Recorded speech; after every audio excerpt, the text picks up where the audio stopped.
Sabe aqueles fenômenos que intrigam a humanidade há séculos? Aqueles que muita gente jura que são coisas sobrenaturais?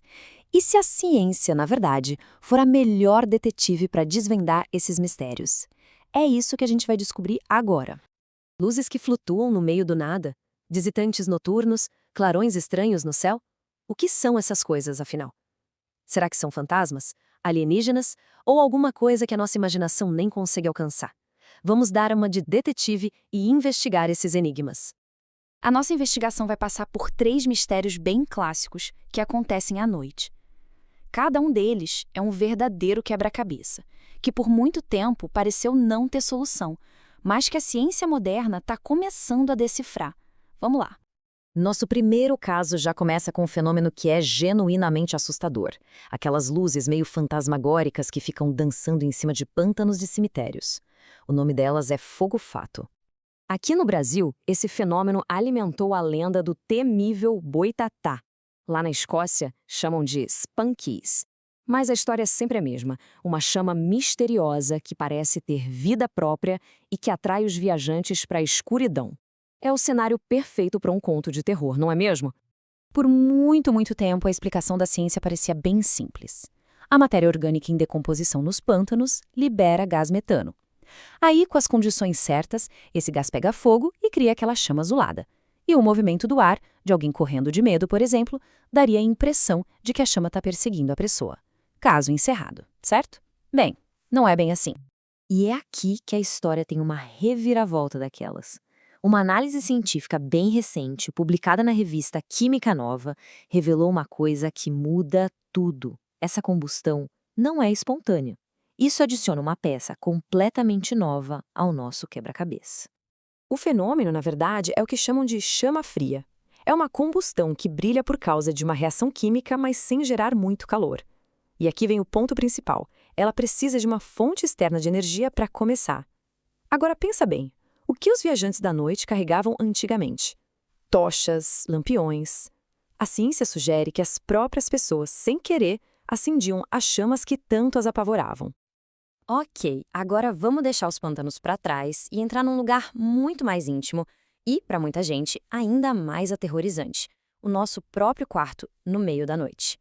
Vamos investigar um tipo de fantasma que não mora em casas mal-assombradas, mas sim dentro da gente. A experiência é uma coisa muito pessoal e assustadora. A pessoa acorda, está consciente de tudo ao redor, mas o corpo simplesmente não responde. A única coisa que se move são os olhos. E para piorar, muitas vezes vem uma sensação horrível de que tem algo ou alguém ali no quarto, só observando. Pois é, esse tal fantasma tem nome e sobrenome para a ciência: paralisia do sono. É um distúrbio que acontece quando dá uma falha na transição entre o sono e o estado de vigília. E aquelas criaturas assustadoras? São alucinações, mas alucinações incrivelmente vívidas que o nosso próprio cérebro cria. Então, o que acontece aqui é basicamente uma falha de sincronia. É como se o cérebro ligasse a consciência, mas esquecesse de avisar os músculos para acordarem também.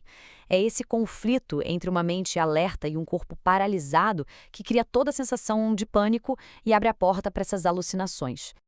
Para o nosso último caso, a gente vai subir, bem alto. Vamos deixar os mistérios da Terra e da nossa mente para trás e viajar até a fronteira do espaço, onde acontece um dos espetáculos mais misteriosos e magníficos da natureza. Durante décadas, era quase uma lenda entre pilotos de avião. Relatos de flashes de luz vermelha dançando bem acima de grandes tempestades. Parecia coisa de OVNI ou algum tipo de arma secreta. O problema é que eles duravam só uma fração de segundo, então era impossível estudar ou até mesmo provar que existiam. Hoje, a gente já sabe o que são esses flashes. São os chamados sprites vermelhos. Eles são um tipo espetacular de relâmpago que acontece lá na alta atmosfera, entre 50 e 90 quilômetros de altitude. Eles são gerados por relâmpagos superpotentes aqui embaixo, e a cor avermelhada vem do brilho das moléculas de nitrogênio. Quase como um letreiro de neon cósmico, só que natural. E olha, essa imagem aqui mostra essa conexão de um jeito brilhante. À esquerda, a gente vê a imagem de satélite de uma tempestade gigantesca sobre a Argentina. E à direita, capturados a centenas de quilômetros de distância lá no Chile, estão os sprites vermelhos gerados por essa mesmíssima tempestade. É uma prova visual incrível de causa e efeito numa escala monumental. E a parte mais incrível é que os sprites não estão sozinhos lá em cima. Eles fazem parte de toda uma família de fenômenos elétricos com nomes igualmente mágicos: elfos, halos e jatos gigantes. Cada um é uma peça diferente nesse quebra-cabeça elétrico que está rolando bem acima das nossas cabeças. Então, no final da nossa investigação, qual é o veredito? Quando a gente junta esses 3 casos, uma ideia muito poderosa começa a se formar.